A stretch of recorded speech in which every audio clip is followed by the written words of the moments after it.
empresa tiene también su área que le hemos puesto como la parte de educación integral. Y en esta área de la educación integral, pues está precisamente el deseo de poder llevarles a ustedes los temas que puedan ayudarnos día a día.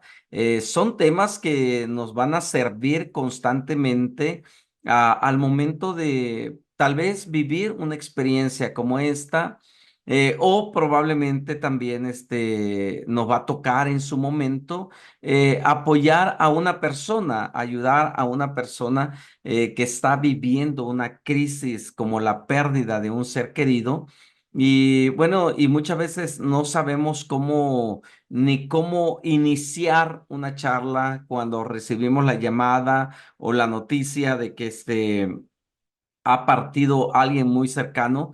No sabemos cómo decirle, nos trabamos, nos bloqueamos.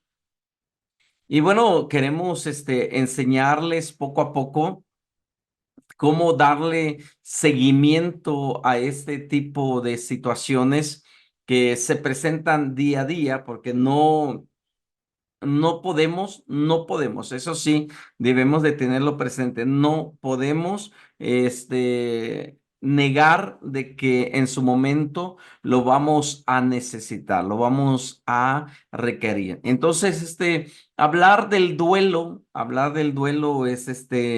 es un tema que debería de interesarnos a la mayoría de nosotros, ya que es un proceso natural que vamos a vivir en su momento. Y es algo que nosotros tenemos que desarrollar las habilidades de acompañamiento y entender las etapas, sobre todo entender las etapas por el que pasa cada uno de las personas. Y esta noche vamos a hablar de un tema que es o la etapa de la negociación, que es un proceso del duelo. La negociación dentro del duelo, lo vamos a ver cómo es que muchas veces caemos o entramos en esta etapa y nos comienza a doler, nos comienza a frustrar la situación, por así mencionarlo, nos comienza a frustrar porque en algunas ocasiones no sabemos cómo reaccionar ante la negativa, ante la ira, ante la depresión de las personas que sufren una pérdida. Y es doloroso ver a una persona y no saber cómo ayudarle. Bueno, antes de iniciar con este tema, quiero hacerte una pequeña pregunta. Para ti, ¿qué es la nostalgia? Para ti, ¿qué es la nostalgia?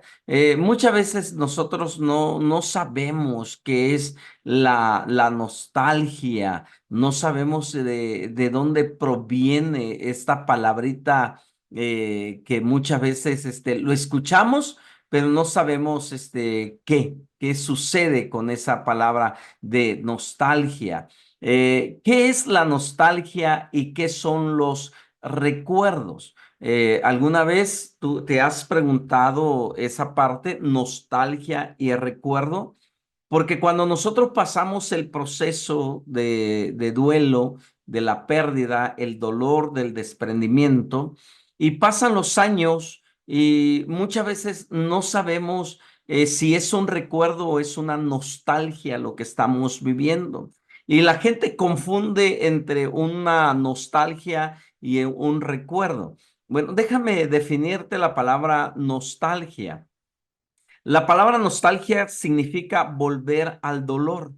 Eso significa la palabra nostalgia, volver al dolor.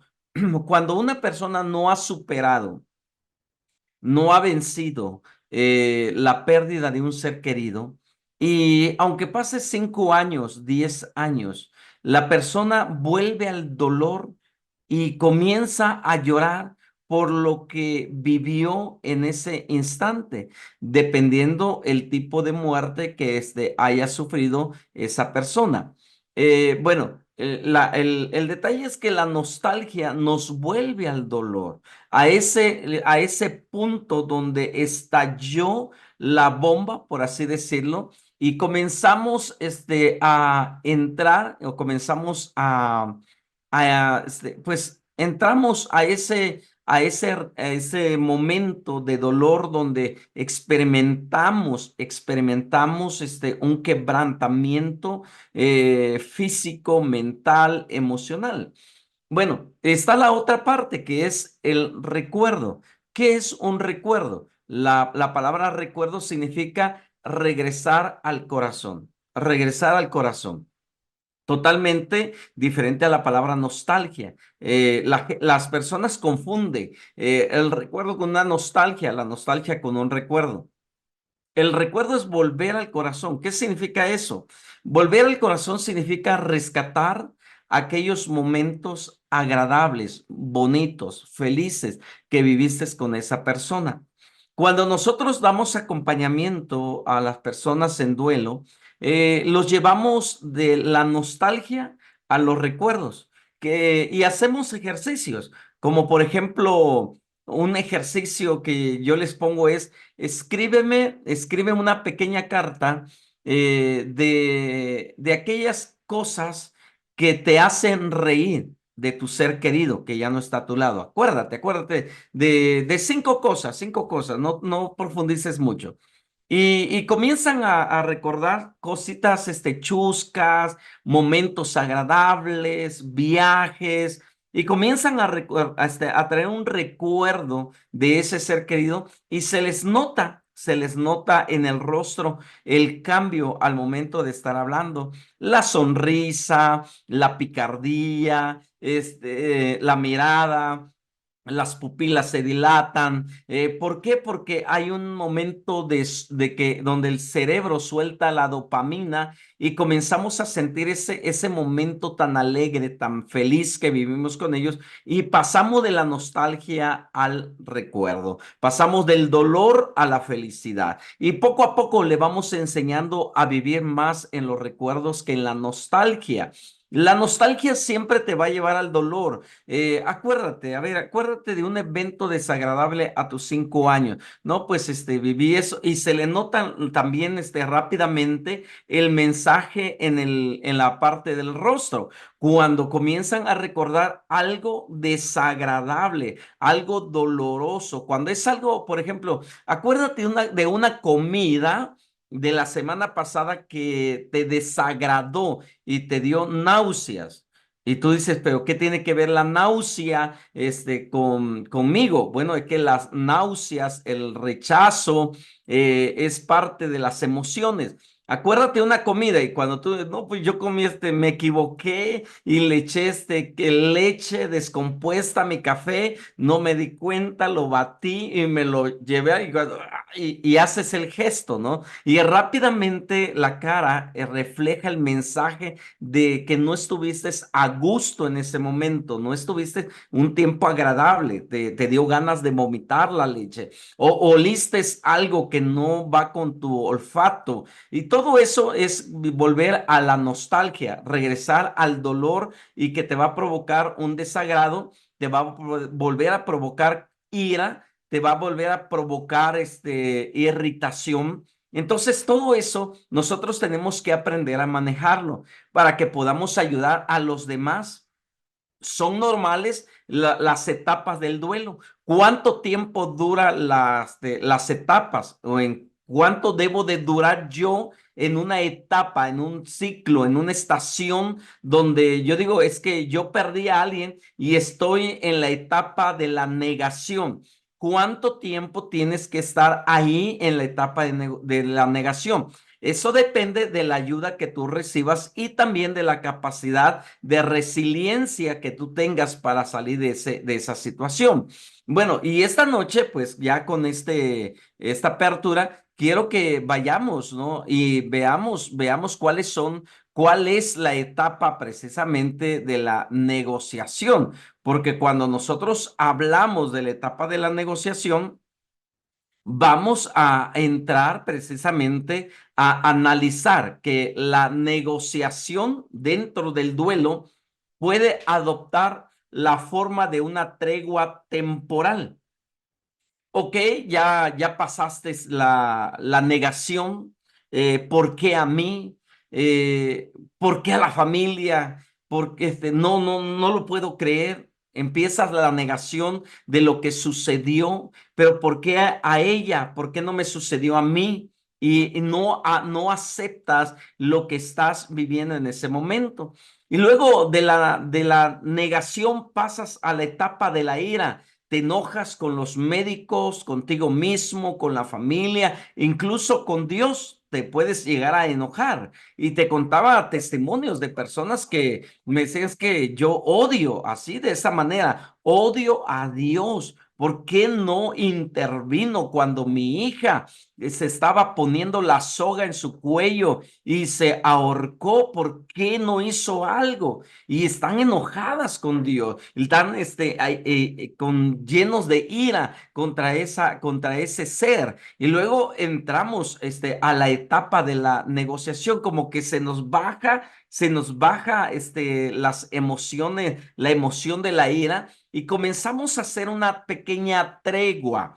Esa pequeña tregua que nosotros vamos a realizar y que estamos realizando dentro de la etapa del duelo, de la negociación, es precisamente para aliviar un poco el dolor de lo que estamos en ese momento sintiendo, porque nos sentimos como en un laberinto, nos sentimos como en un cuarto sin puertas y donde no hacemos más que repetirnos y repetirnos la palabra ojalá, él hubiera, y sí, y si hubiese hecho esto, y si hubiese pasado esto. Entonces comenzamos a estar en ese dilema de una tregua temporal. Y ¿por qué no mencionarlo? Y decimos muchas veces, ¿y si dedico mi vida a ayudar al prójimo?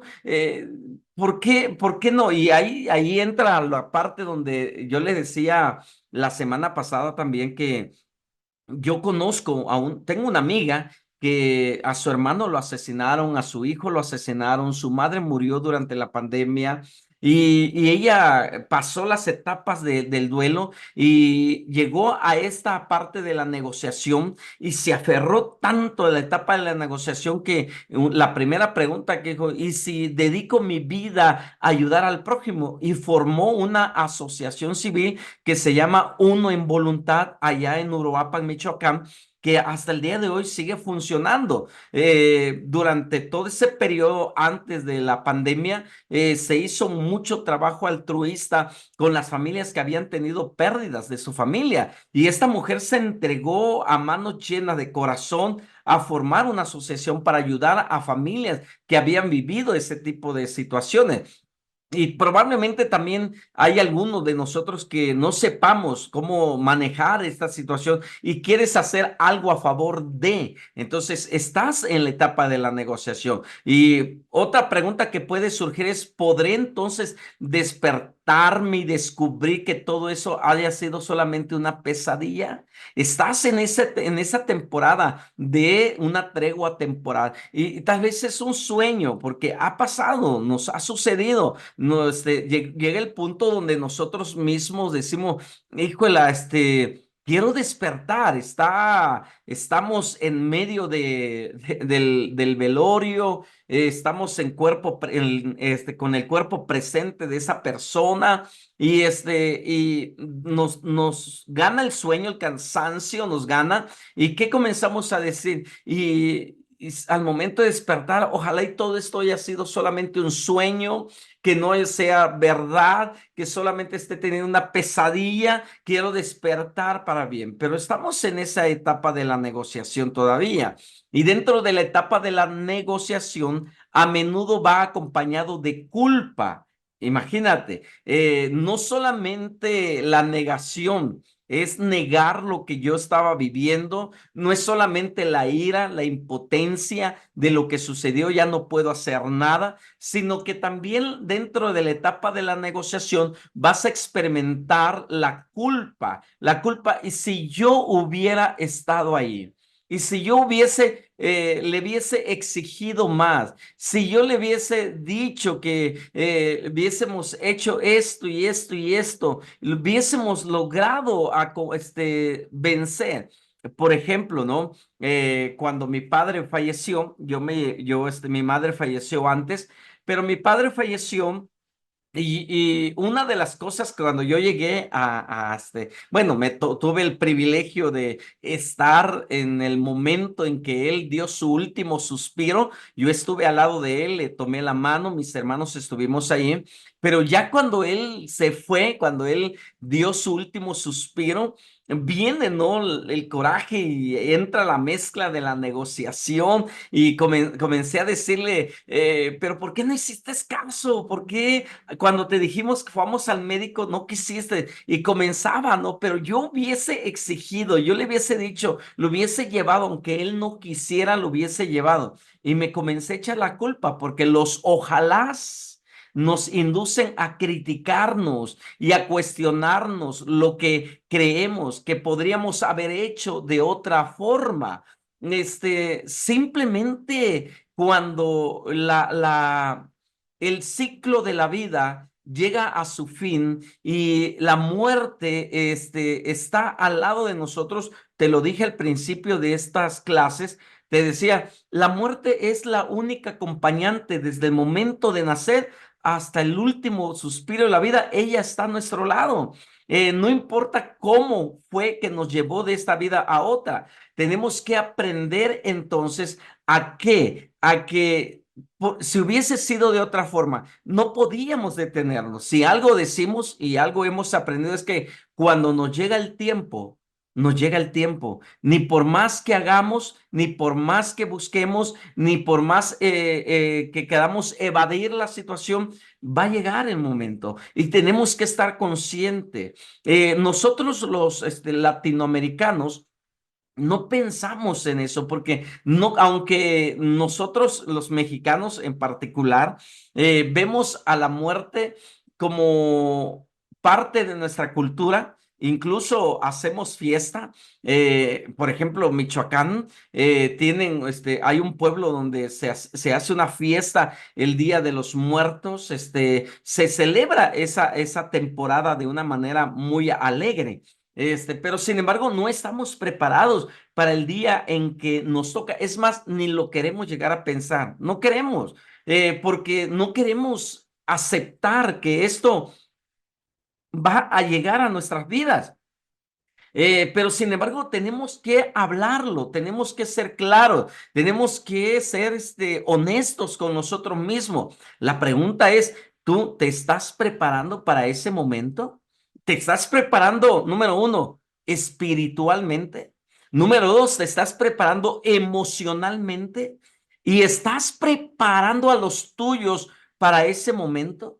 ¿Estás preparando a tu gente para cuando llegue el momento de despedirte y decirle, te veo en el otro lado del puente, te veo en la nueva residencia donde yo me voy a ir? Allá te espero con los brazos abiertos, o no quieres tocar porque es parte de la negociación también. Y es posible que incluso pactemos con el dolor, haremos cualquier cosa para no sentir dolor de esta pérdida. Nos quedamos anclados en el pasado, intentando pactar la forma de librar este dolor. Por eso es importante lo que yo te decía al principio, definir bien la palabra entre la nostalgia y entre los recuerdos. ¿En dónde estamos parados? ¿Estamos parados entre la nostalgia o estamos parados en los recuerdos? Y es ahí donde nosotros vamos a definir nuestro futuro, vamos a definir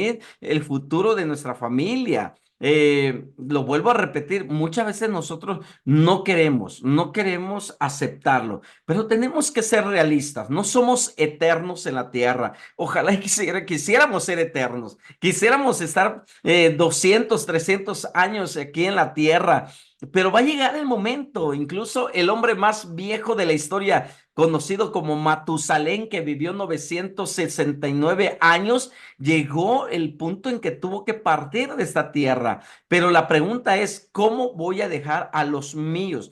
¿Platicas de eso? Porque muchas veces los hijos son injustos, son muy injustos los hijos y no quieren porque nos aman, nos estiman mucho y cuando comenzamos a hablar del tema dicen, ay, mejor cállate, papá, mejor, ay, estás alucinando, mamá, mejor cambia de tema.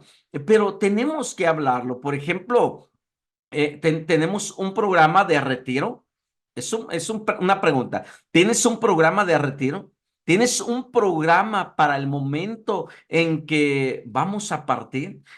No queremos comprar casas, queremos comprar terrenos, autos, pero no queremos comprar un espacio en el panteón, ¿verdad? Porque, híjole, ¿cómo voy a comprar un espacio en el panteón, hombre? ¿En qué estoy pensando? En mi futuro y en el futuro de mi familia. Yo no quiero dejarle una carga a mi familia porque esto es cierto. Cuando no dejamos nada preparado para el día de nuestro funeral, las funerarias nos encajan las uñas y es ahí donde nuestros hijos, nuestros amigos o la familia se comienza a tronar los dedos y dice, ¿y cómo ahora cómo le vamos a hacer? Pues hay que empeñar las joyas, hay que empeñar el carro, hay que empeñar la casa, porque tenemos que comprar un espacio para llevarlo. Pero no pensamos en que ya nosotros pues ya partimos, ya dejamos de sufrir, ya no estamos sufriendo físicamente. Ahora les toca a nuestros hijos, pasar ese proceso de decir, bueno, hay que se las arreglen ellos. No, tenemos que estar conscientes de que tenemos que dejar todo en orden. Te cuento el testimonio.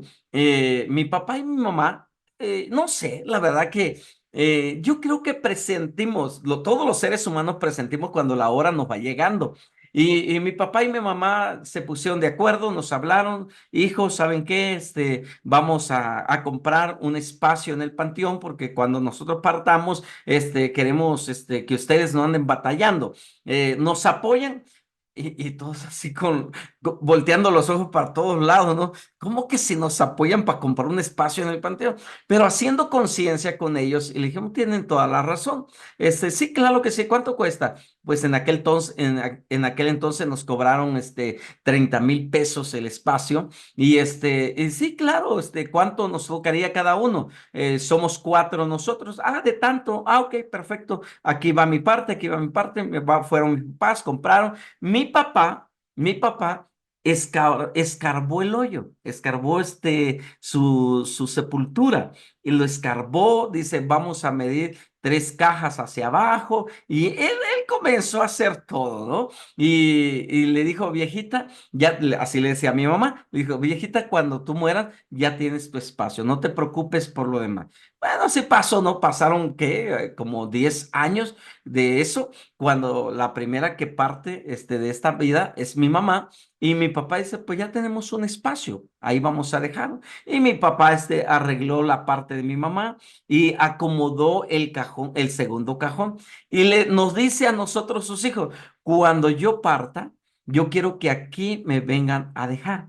En esta parte. Él vivía a 8 horas en otra ciudad y dijo, yo quiero que vengan y me vengan a dejar aquí en esta parte. Él preparó todo, él preparó su lugar de descanso. Y yo digo, wow, ¿no? Cuando yo me acuerdo, me comienzo a reír porque le digo, ay, ese es mi papá, qué ocurrente, pero qué ocurrencia con futuro, previendo la situación en un futuro. Entonces, muchas veces nosotros no queremos, pero la negociación puede aliviar temporalmente el dolor que conlleva el duelo. Cuando nosotros negociamos con estas cosas, y recordamos con alegría lo que sucedió o lo que vivíamos con la familia, me acuerdo muchas anécdotas de mi papá, de mi mamá, y yo me río y ya no lloro como antes, sí me quebrantaba, me tiraba, pero cuando logramos entrar a la etapa de la negociación y aprendí a aliviar aliviar temporalmente el dolor que conlleva el duelo, el desprendimiento, entonces comencé a ver que la negociación es importante que la vivamos y todos tenemos que pasar esa etapa sin excepción alguna. Todos, porque la negociación, ojo con lo que voy a decir, porque la negociación puede permitir a la mente pasar de un estado de pérdida a otro. O sea, cuando nosotros comenzamos a negociar dentro del duelo lo que estamos viviendo, nuestro cerebro inmediatamente va a traer, por así decirlo, lo que podríamos nosotros decir una transferencia, un cambio. No va a ser rápido, pero sí vamos a lograr cambiar ese estado de dolor a un estado más de quietud, más de paz. ¿Por qué? Porque ahora estamos entendiendo que las etapas del duelo son necesarias para que nosotros aprendamos a poder sobrellevar y sobre todo a desarrollar la resiliencia. ¿Qué es la resiliencia? ¿Qué es la resiliencia? Bueno, la resiliencia es la capacidad que tiene el ser humano para recuperarse de cualquier situación o de algún dolor. Entonces, cuando la negociación puede llegar, llenar, ¿no? En este caso, pasar del dolor a otra emoción, a otro sentimiento, es importante que nosotros canalicemos, es importante que nosotros vayamos desprendiéndonos, porque puede ser una sensación intermedia que va a procurar a nuestra mente el tiempo que necesita para adaptarse. Eh, no te puedes quedar toda la vida en la negociación. Tienes que pasar de la negociación a la aceptación, donde tú tienes que aceptar lo que viviste. Pero para que aceptes lo que viviste, tienes que aprender que hay dos lugares donde nosotros tenemos que vamos a definir una palabra para entender por qué es necesario pasar de la negociación a la aceptación. ¿Por qué? Vamos, en el tiempo de los griegos, existía un lugar llamado Panteón, así, Panteón. Y la palabra panteón significa lugar donde descansan los dioses. O sea, los griegos tenían un lugar donde sus dioses descansaban, estaban ahí descansando. Zeus, Hércules, Hermes, bueno, todos los dioses que morían, ahí iban a descansar. En el occidente, no muchas veces nosotros decimos panteón, pero es la palabra más adecuada para que entendamos el proceso es la palabra cementerio, porque la palabra cementerio es la palabra donde se deriva la palabra semilla.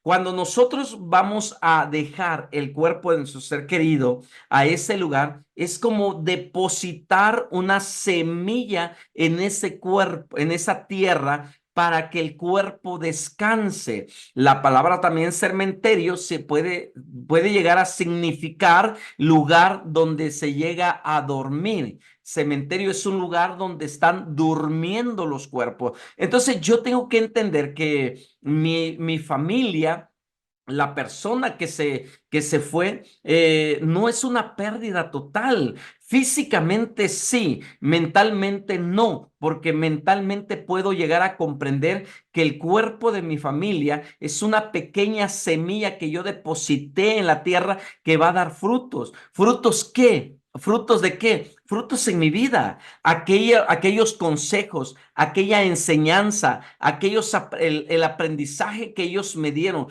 el testimonio, lo que yo veía, todo, sea bueno, sea malo, ahora cómo lo voy a canalizar, cómo lo voy a aprovechar. Entonces, esa semilla que yo fui a dejar en el cementerio tiene que producir frutos en mí. ¿Frutos de qué? De resistencia. ¿Frutos de qué? De resiliencia. ¿Frutos de qué? De paz, de tranquilidad. ¿Frutos de qué? De superación. ¿Por qué no? Porque, bueno, ya no está, pero me voy a superar por amor a ella, a esa persona que yo fui a depositar su cuerpo como una semilla, debe de dar fruto en mí de superación. Yo me voy a superar por amor a ella. Me voy a levantar. ¿Me va a dejar de doler? No, no te va a dejar de doler.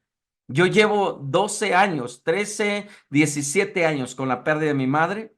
¿Me ha dejado de doler? No, no me ha dejado de doler. Le extraño. ¿Tengo una foto de ella aquí en mi casa? Sí. Tengo la foto de ella cuando tenía 23 años. La veo y digo, ay, qué guapa se ve mi mamá ahí. Y la recuerdo, pero de repente me quiere provocar otra vez esa nostalgia.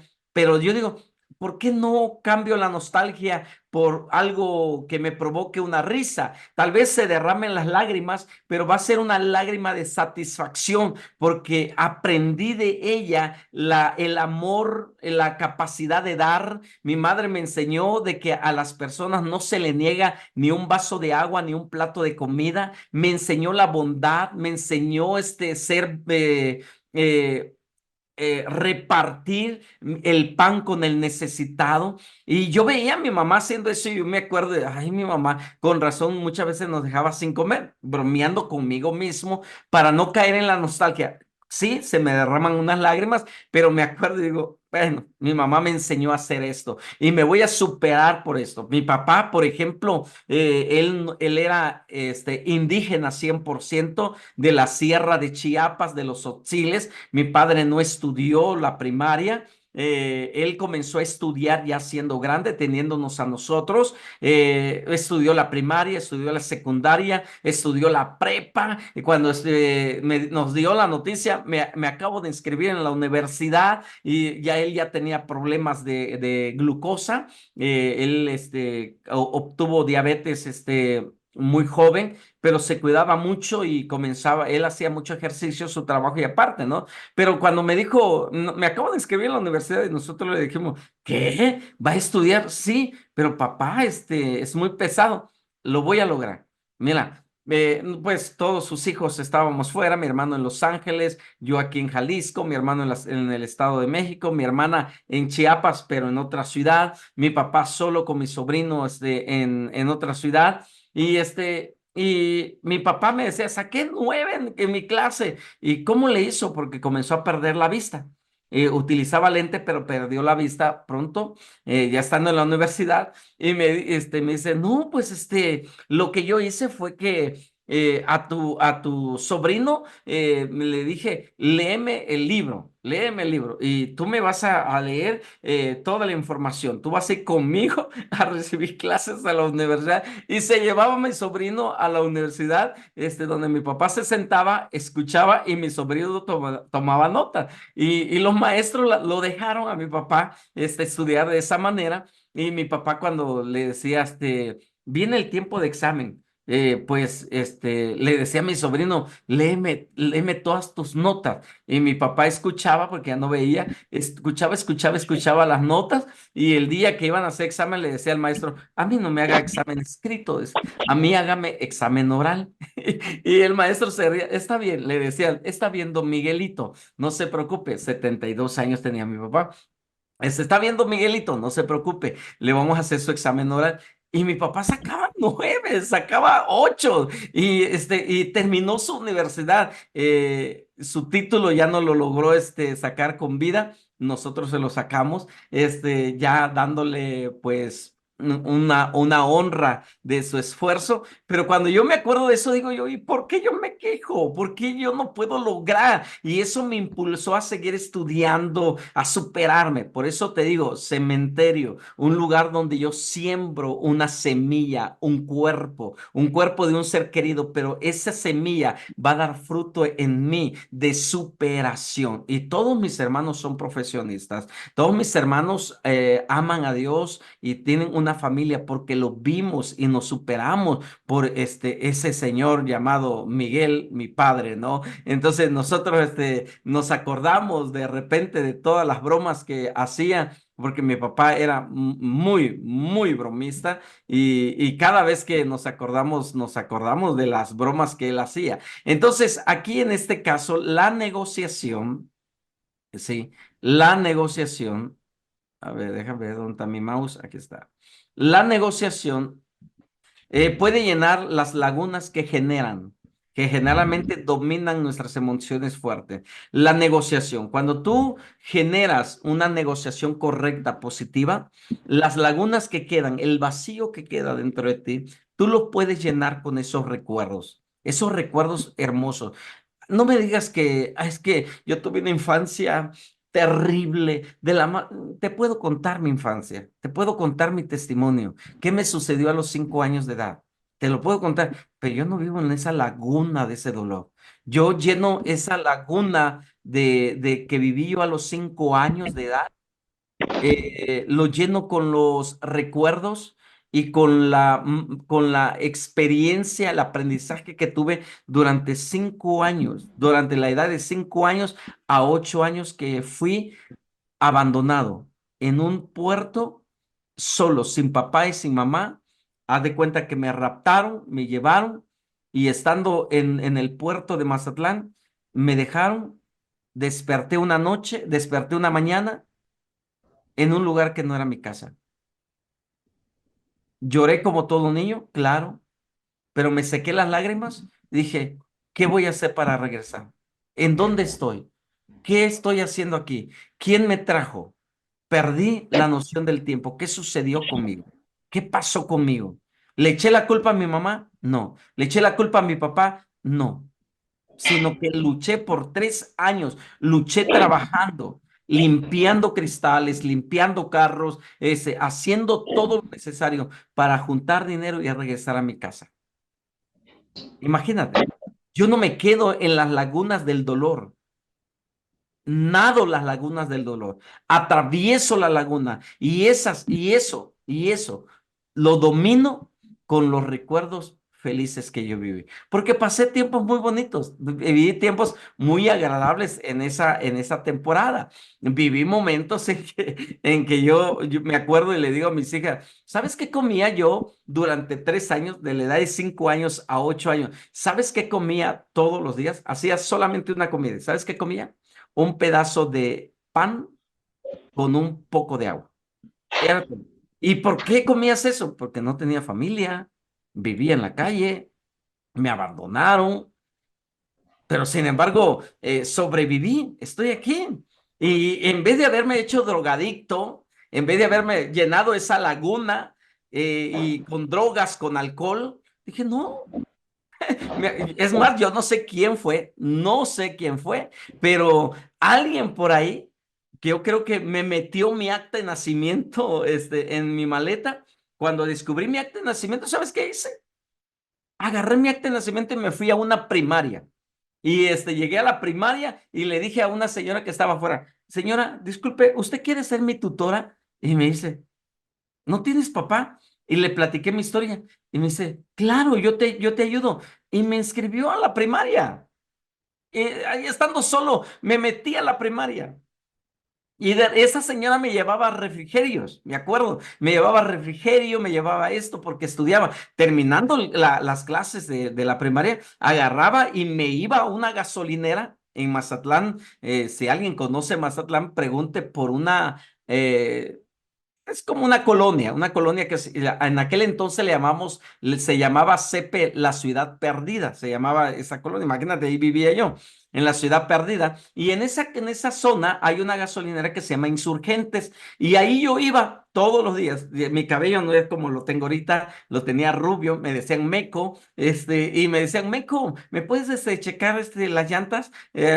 ¿Cuántas libras? Tanto, y yo trabajaba ahí. El dueño de la gasolinera me dijo, ¿traes con qué checar? Le dije, no, te regalo esto, y me regaló uno, y así me comencé a asociar con la gente y comencé a superarme. Por eso te lo vuelvo a repetir.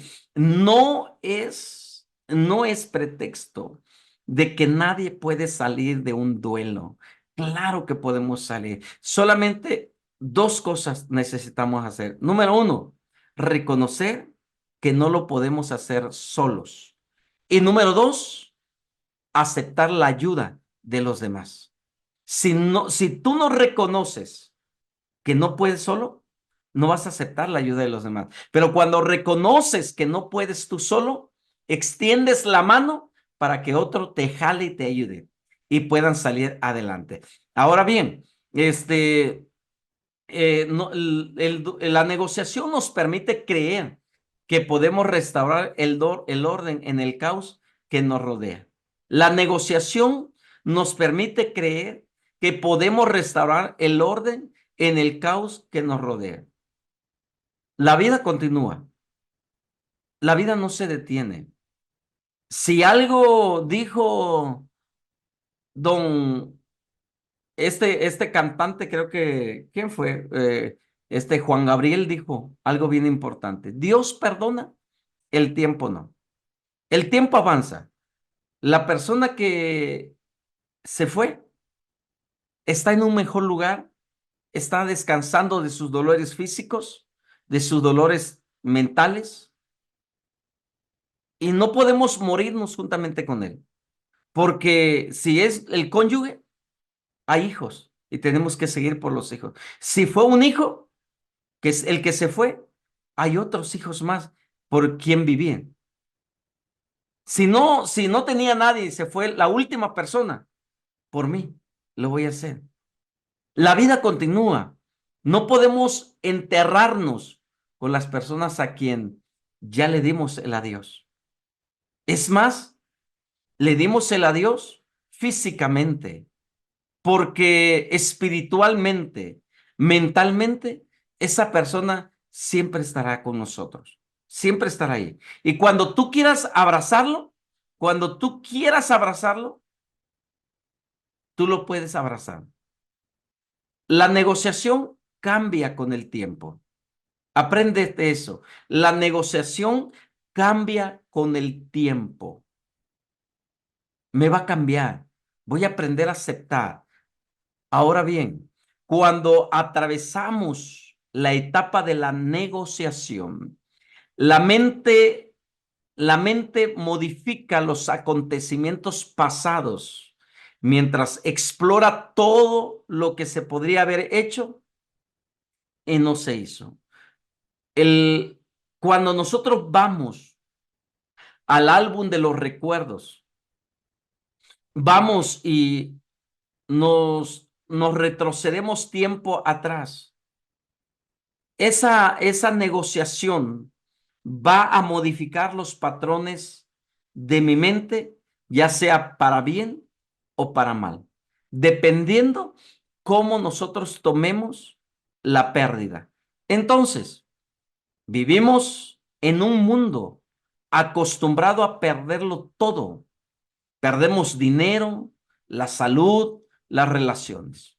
La pregunta es, ¿piensas que lo has perdido todo y que ya solo te queda resignarte? No estoy de acuerdo con la palabra resignación. No puedo resignarme a que lo perdí todo y yo me voy a hundir con él. Aunque vivamos en un mundo donde se está acostumbrado a perder, tengo que aprender a aprovechar cada etapa del duelo para salir adelante. Me queda solamente resignarme a la pérdida. No lo veas como una pérdida, la partida de un ser querido. Míralo como algo que tú estás, como lo mencioné hace un momento, estás sembrando para sacar un provecho. ¿Cuál es el provecho? Los recuerdos, el mensaje, los valores espirituales, los valores morales que te dejó esa persona, tienes que sacar lo mejor de ello. Para descubrir un diamante, tienes que romper el carbón más duro. Y para descubrir que detrás de la muerte hay una esperanza viva, tenemos que aprender a mover y a vivir no con la resignación, sino con la aceptación. Acepto, es parte del ciclo de la vida, acepto, es el momento. Pero sin embargo, yo tengo que seguir viviendo y negociar, número uno, conmigo mismo, número dos, con Dios, número tres, con los que me rodean. ¿Por qué comencé contigo mismo? Porque muchas veces nosotros mismos somos el problema. No es Dios, soy yo. Porque Él comprende. Yo soy el que no he querido comprender. Pero cuando yo aprendo a negociar conmigo mismo y pido una tregua con Dios, voy a comenzar a ver las oportunidades que tengo a mi lado. Recuerda que no porque una flor se haya marchitado, todas las flores de tu jardín están muertas. Observa las demás. Hay vida a tu alrededor. Disfruta, mira hacia adelante y goza de la vida. Así que Dios te bendiga, un fuerte abrazo para ti y si estás pasando un duelo, pues quiero decirte, no estás solo, siempre y cuando tú extiendas las manos para poderte ayudar. Muchísimas gracias.